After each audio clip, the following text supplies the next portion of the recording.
Today we are talking about Power Surge, the electricity update, and how it's going to change the game forever. I think it's going to change the game for the better, actually. So this has been cooking over on PTB, Rust Console Edition, for roughly 3 to 4 months. I think it's been 3 months. And it's going to be coming to main branch here, so normal Rust, on February 23rd, 2023. And it's going to help unlock a lot of different pieces of content for us and the potential for custom servers after that. So we're going to go over all these different changes, the gameplay loops, the items, and why it's going to change the game forever. I'm Jade Monkey. We're talking about Rust Console Edition for the PlayStation 4, the Xbox One, next generations, and everything in between. Okay, so one of the first things you're going to notice when you jump into the game is this is the old way to place a turret. You place it down.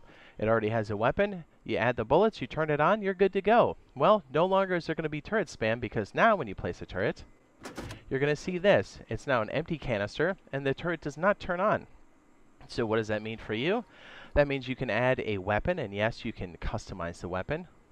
And now you have to plug in power on the side, and each of these turrets are going to take 10 units of power at minimum. And another fun fact, when you have durability, and you have different weapon attachments, if they're almost gone, you can add them on and they will not do durability damage as long as they're in the turret. And when people attack these turrets, they will release the ammo and the weapon, so it's a nice bonus for people attacking. So on the subject of power and power consumption and just infrastructure in general, this is a new typical turret setup now. You have a battery, a turret, and sometimes you have logic in between there. I'd strongly recommend having things like a switch, but now it's going to change things like, if you look at the battery here, it has runtime. So now your turret, or this particular turret, can only run for roughly 12 hours. So gone are the days of just running this non-stop. I mean, technically you can. You'll need to have a bigger footprint and a lot more infrastructure to do so. But for most of us, especially solos, running it 24/7 is something that we have to really plan out. So using this as a resource, power as a resource, is going to be a brand new thing. So it's something you really have to start thinking about. It's no different than sulfur, stone, or even metal fragments. So since we now have to store power and then use power, and we have a cap on that, we have 3 different flavors of power storage. We have the small battery, we have the large battery, and we have the medium battery. The medium battery costing tech trash, at least 1 piece of tech trash in high quality. The large battery takes 2 pieces of tech trash in high quality, and the small battery only takes high quality to actually craft. And the large battery has to be found on the loot tables, and the medium battery can be purchased at the bandit camp. Okay, so pros and cons here for the different types of batteries. Here we have the small battery. Its maximum output is 10 units of power and 150 rust watt minutes, which I believe translates to 15 minutes. So you can only have things that are at 10 units of power maximum. And the maximum input for this bad boy is 40 units of power. Anything above that is a waste. But its upside is that you can craft this on a tier 1, and it only takes high quality. Over here we have the large battery that has a maximum output of 100, and it has 24 rust watt minutes. That's a mouthful. And the maximum input on this large battery that you can do before it's wasted is 400 units of power. Anything above that and it will be wasted. You can craft this with high quality and 2 pieces of tech trash, and this has to be purchased, or I'm sorry, found on the loot tables on the map. You can't purchase this anywhere.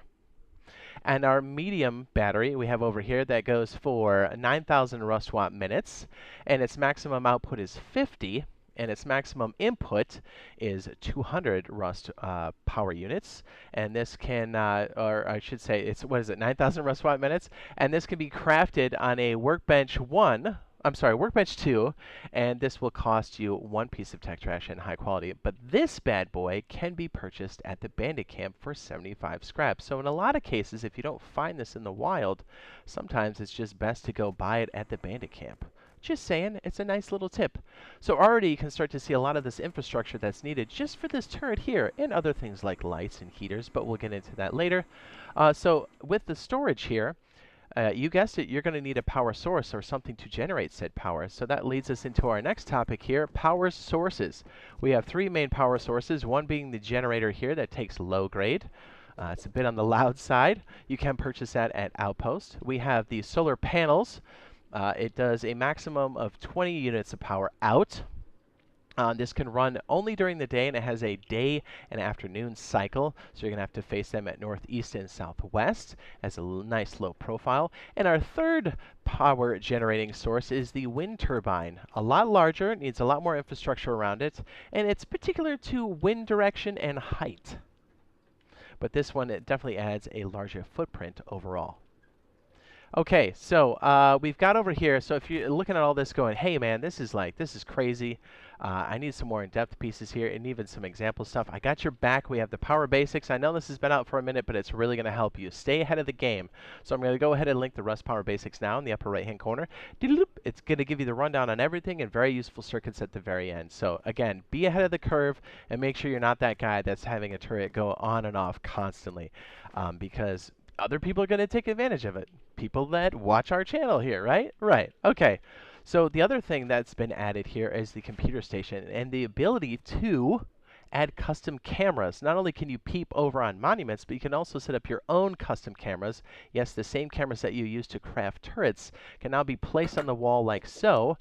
They have to be powered and then named. And then if you have a computer station, you can go over here, add the name, and then you can watch a real-time feed from each of those cameras. That's crazy. So imagine the ability to not only set up the ability to check out if anybody's camping your base, but also you can use this for trap bases, and you can peep on monuments to see if crates and stuff are out there. So this really adds so much more versatility to the game. Very exciting, and this does work on the console edition. We have done it I was going to say verbatim, but we have done it like live on the servers and stuff.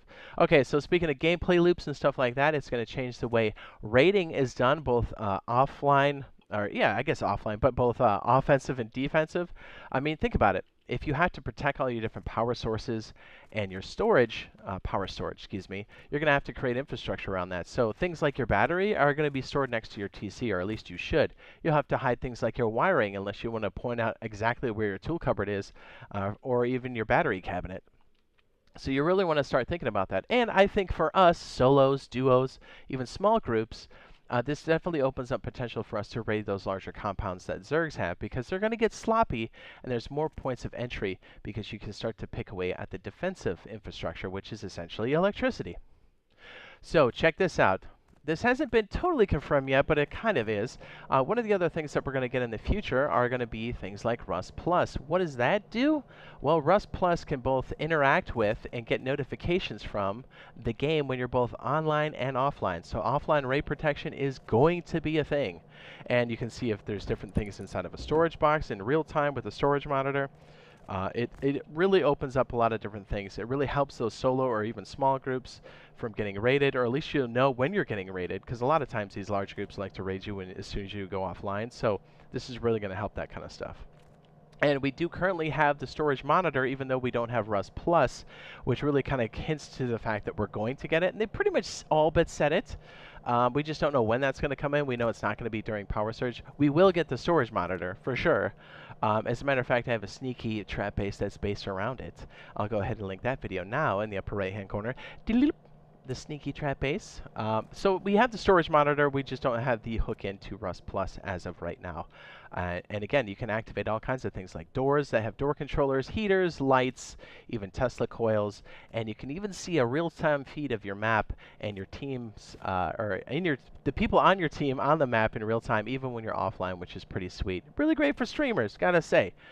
And with the advent of all this new stuff here, Power Surge not only helps unlock the potential for custom servers in the very near future, but also different pieces of content. What kinds of content, you might be asking? Well, things like Farming 2.0, things like teas, the ability to sell, I was going to say fabric, but cloth over at the bandit camp. So many different things, so many different items.